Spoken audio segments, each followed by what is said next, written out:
Good day, familia. This is Ray Collazo, and you're watching and listening to the Collazo Show exclusively here on Substack. Thank you so much for joining us. The Collazo Show provides analysis and commentary on the intersection of leadership, politics, and cultura. Thank you so much for joining us. Please subscribe to my Substack so you don't miss any exclusive breaking editions, premiere editions of the Collazo Show. Also, subscribe to our YouTube so you can make sure you get all the clips and follow and get it more in bite size. We want the full episodes hot off the presses. Please subscribe to our Substack. Really trying to build up our Substack community. On this edition, the Respecto edition of the Collazo Show, I'll share some thoughts on the Texas primary turnout. People are coming out. There is a lot happening in Texas. I think a quiet revolution is happening. Things are definitely turning for the better in Texas, and I want to share some thoughts on that. And then talking about this concept of Respecto, really the tale of two Latino mega celebrities and how they're handling this moment in history and the lessons we can learn from their actions. Because in one of the seminal pillars of the concept of Respecto in the Latino community is actions speak louder than words. Thank you so much. Este concepto de respeto y una falta de respeto really dominated my life when I was a kid growing up. And that concept of, a line being crossed was a very, where disrespect took place. Una falta de respeto, which is like the absence of respect, more technically, really was one of the seminal pillars of how my community and my family taught me you had to be, which is, we could disagree with people. You can, you don't have to love everybody, but you don't let people disrespect you. And that is a line in many ways that has been crossed, unfortunately. One of the saddest parts of this new political reality we live in is that there's all these lines of respect and disrespect being abused, crossed over, and really, unfortunately, a lot of what we thought as Latinos, as Americans, were sort of rules of decorum as it relates to the concept of respeto are being trampled on. And I think when you think about the Supreme Court decision today, and this very conservative Supreme Court actually went against President Trump, a major ruling that is that basically he disrespected the federal government and his role, of course, in the executive, but not the king, by arbitrarily implementing tariffs when, as a equal branch of government, remember, familia, the legislative body is an equal branch of government in our Constitution. That is the role of, and that has to be done in consultation and obviously voted on and passed tariffs by Congress, because they're the ones that control the purse strings of our country. That's why we're having the current government shutdown of a small portion of the government with DHS, Department of Homeland Security, around giving additional funding to DHS because the Democrats are finally showing a little gumption and saying, hey, we're not going to give this department, which has this paramilitary organization called ICE, which is committing crimes literally every day and disrespecting our Constitution, another dime until they get their act together. And so with the tariff decision, even the Supreme Court, that is rubber stamped, has gone way beyond the parameters, in our opinion, of the Constitution powers, traditional constitutional powers of the president, as it relates to accountability for his bad actions in office, as it relates to voting rights issues, as it relates to again and again and again. They've given this guy way too much rope, in our legal opinion. And they finally said, hold on, now you're going too far. Indiscriminate legal economic tariffs, when that is something you certainly could pass through negotiating with Congress, particularly a Congress you control. Your party's in the majority in both chambers. But you disrespected our process, and we're going to have to clap back on you, even though we support, unfortunately, the Supreme Court supports him most times not. Makes me wonder about the Cali decision. I feel like we're going to have a bad voting rights decision coming up. Speaker Mike Johnson, besides rubber stamping this administration at every turn, really talk about una falta de respeto earlier.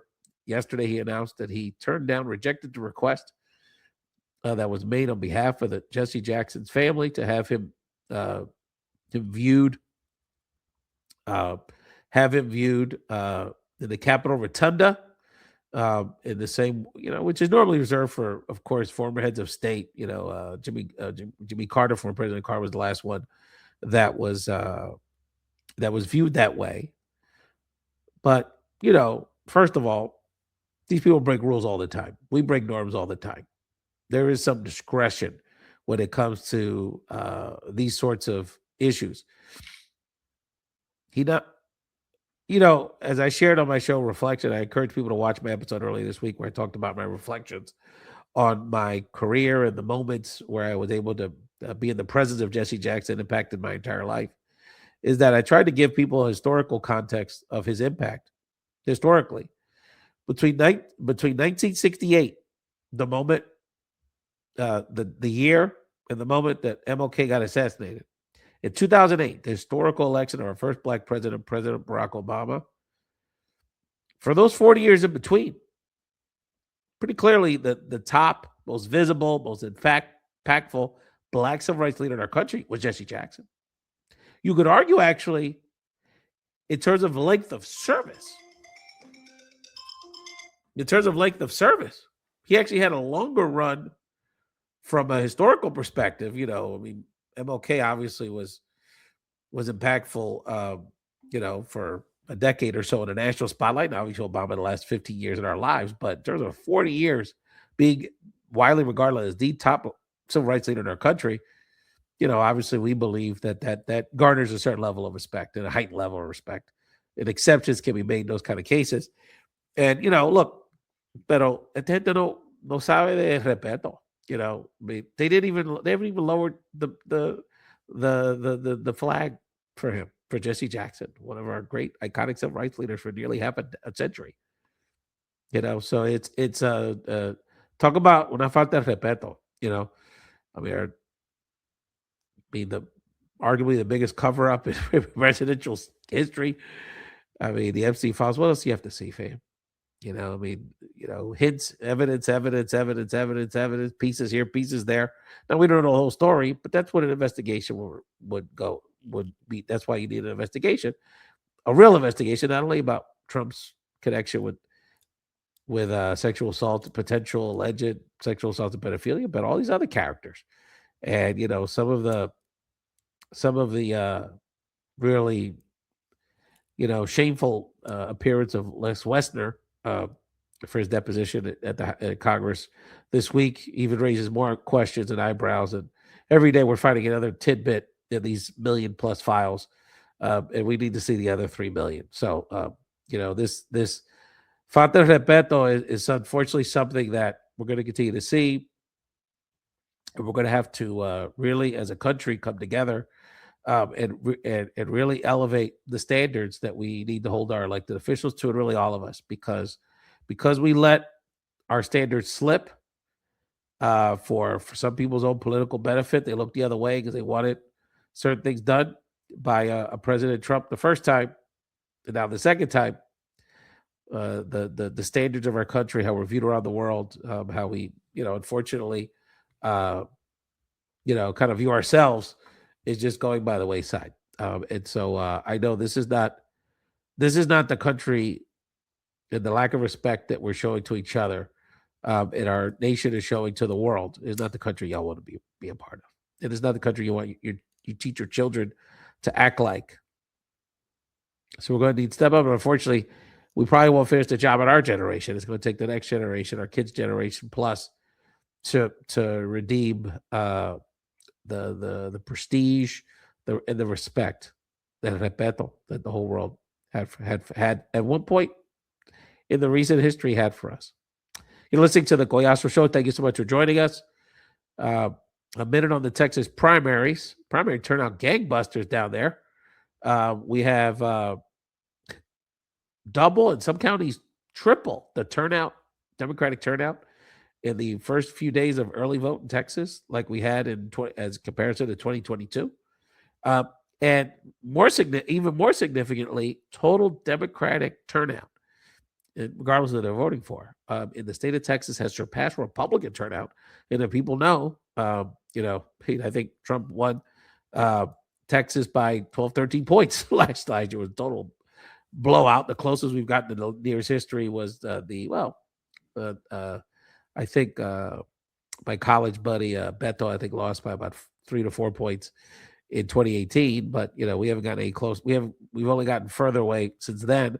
So the fact that we have that kind of energy, and one of the things that I wanted to share with people is that people are wondering why. What's going on with why is there such a big turnout and such a turn to the Democratic column, not just in these early primary votes, but we've seen that also in the in some of the special elections that have taken place in Texas, is that a line has been crossed, and Latinos and other diverse people and other allies and other people of good faith across the political spectrum feel like with everything that's going on, the corruption, the forever military interventions, and this terrible scourge of ICE in our communities is not only trampling on our constitutional rights, and we believe very bad policy, but it's just a total disrespect to the Latino community and all of us to have this paramilitary force that's breaking constitutional norms in our community, in our streets every day. And so we're seeing, Latinos will give people rope, and there's people that in our community knew Trump was bad in a lot of ways, but looked the other way because of some of the promises that he made, particularly around addressing costs, and even to some degree some of the issues along the southern border with immigration enforcement. But he's clearly crossed the line. Esta una gran falta de respeto. And so you're starting to see that. And the other thing is simple demographics. Since 2020, there's 2.6 million more people in the state of Texas. Only less than 10% of them are white. So that means that 95+% of nearly 2.6 million new people in the state of Texas are people of color. So you're seeing the increasing diversity, particularly for people coming from out the state that probably have more left leanings, changing the demographics, changing the face literally and politically of the state of Texas. So those two factors, and the fact you've got, in the case of the Democratic primary for Senate, 2 exciting candidates. I'll say 3 because many in the House are running for governor is also an exciting candidate. We hope to have her on the show. Is that we've got some exciting, diverse, fresh faces that are and people are gravitating to their messages. So not surprised, but I think you're going to see some historic turnout numbers across the state of Texas going into the general and throughout the country. This is not going to change. And finally, familia, on this Respecto edition of the Collazo Show, actions speak louder than words. And I think some people that have been part of the Latino, social media, farandula world know that there's been a lot of controversy around Latin music superstar, no doubt, Romeo Santos. Him and another big bachata guy, Prince Royce, have a new album together a few months ago. They came out with the album, I think, before the holidays, and been promoting it. He had this seminal interview where they asked him, "Hey, what about this ICE thing?" And Romeo Santos said, "Man, artists shouldn't be into politics, so I'm not going to say nothing about it." So that created a firestorm. And last night he's been playing Damage Control since. And last night on Lo Primero Lo Nuestro, one of our big Latin music and award shows, Romeo Santos made a statement. He won an award and said, and this is the translated version. He said it in Spanish, but I recently made a mistake of thinking that after an 28-year career, everyone knew my stance in favor of immigrants in this country. Unfortunately, some people didn't get the memo. Let me start right there, Pop. That wasn't, he used that talking point before. I got to call BS on that because, waving flags and being in front of a crowd saying, "I love Latinos" and all that kind of stuff, that doesn't show us if you're really a ride or die. And, supporting our community is not the theatrical things. It's not the words. It's the actions. And so even in words, and at that moment, when we're in most of need, for you to say, "I'm out of it, I wash my hands of it," that to me is a very strong action. And so it was proper for our community to question well, really, how are you with us? Are you with us when we buy your concert tickets and we stream your music? Or are you with us at our time of need when we need you to throw down? He continues, and again, this is translated. And I'll say it firmly: there's no organization of any kind that, if it harms my Latino community, will have my respect. I want to make that clear. So, look, I'll give him that. He's taking a step forward. He doesn't say ICE. He doesn't say F-ICE. He doesn't say ICE out. He doesn't say none of that. But he does sort of allude to the fact that he doesn't have respect for ICE. Again, it's a step. But for us not to continue to hold you accountable, and for us not to continue to question how strong you are, and frankly, all these celebrities, what they're going to do at our greatest moment of need, not just in the immigrant community, not just in the Latino community, but really for all of us, our democracy and our way of life. What are you willing to do? And look, I don't expect, he's not going to be Jesse Jackson tomorrow, fam. And, on some level, you can only expect certain things from certain people. But to say that a statement, regardless of what you said, is enough, even if he said F-I, I hate him forever, still wouldn't have been enough. Because actions speak louder than words. And so people know when they felt disrespected. And for you to regain that trust and that respect, Romeo, con respeto, I have nothing against you, Bob. Me and you got mutual people. That's not going to be enough. I'll give you it's a first step, even though at the beginning of that, I'm not real big on, but it's a good first step. I'll give you that. But now we got to see, this is not over, because our community's still getting terrorized every day, including people that, hey, who knows? Especially the Dominican community, you talking people are going to get all kind of deported and treated lousy in this system. And someone that has a little more privilege, Romeo, because you have Puerto Rican, you're born and raised a citizen, you got to be on the front lines with our folks. Compare that to, of course, my obligatory Bad Bunny comment of the week, of the day, that Bad Bunny announced that with another mega Latino rapper, music star, Residente Perez Oglan, Bad Bunny's going to be starring his first movie, Puerto Rico, an epic Caribbean Western, an historical drama that's going to be led by Benito Bad Bunny Ocasio-Martinez, his first time being a lead star. He's been in a few other movies and Narcos over the years. And this has got an all-star cast, man. Residente has gotten Viggo Mortensen in the game, Edward Norton, Javier Bardem. It's going to be produced and directed by Alejandro Iñárritu. I mean, he's going to have an all-star cast, a humongous, opportunity here. It chronicles the life, and I didn't know who this man was. So this is so impressive to me. Chronicles the life of Puerto Rican revolutionary Jose Maldonado Roman. He was known as the White Eagle, Águila Blanca, in the turn of the century in the early 1900s. For being a revolutionary, fought against colonialism it says here, quote, with his group of ex-convicts to vindicate Puerto Rico as it sought its identity as a country. So this looks like this is going to be an incredible story. And look, Bad Bunny could have picked any project. Talk about actions. Could have picked any project to be his first role as a leading man. And he chose a story about Puerto Rican liberation to raise awareness. And that's certainly not something that a lot of people are going to be comfortable with, that conversation when that movie comes out. So we need you, Romeo, and others to be more uncomfortable and lean in and take action to support our immigrant and Latino community and all of us, because we're all targets, fam. I'm a target.